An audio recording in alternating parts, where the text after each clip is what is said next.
we showed you how the newly formed Detroit Blight Authority is working to tackle blight one neighborhood at a time. Yes, and as Joanne Purton shows us tonight, one member of the Blight Authority has a very personal reason for wanting abandoned buildings torn down. We first spotted him standing off to the side when the results of the pilot project were announced. And while he may have been one of the more quiet members of the group, you can be sure he is among the most passionate. This is why most of us are concerned with blight. It's ugly, it's depressing, and it destroys neighborhoods. But this is what concerns at least one member of the Detroit Blight Authority.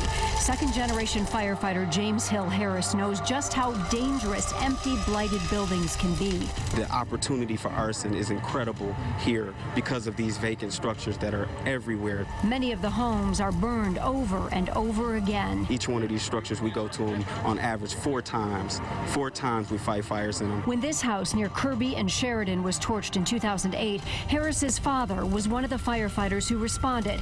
The 17-year veteran, Walter Harris, was killed in that fire, a victim of arson and blight.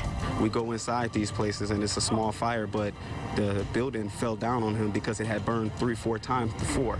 And that's what we're trying to eliminate. Thank you for everything. So James Harris became an arson investigator, and now he's a member of the board of directors of the Blight Authority.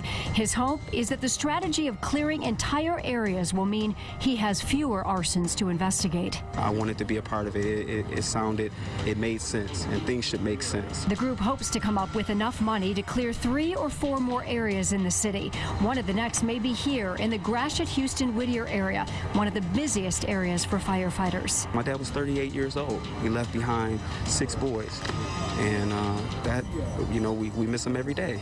We miss him every day. But this is how we honor him. Members of the Blight Authority tell us crime in the area has also gone down since the area was cleared just a few weeks ago.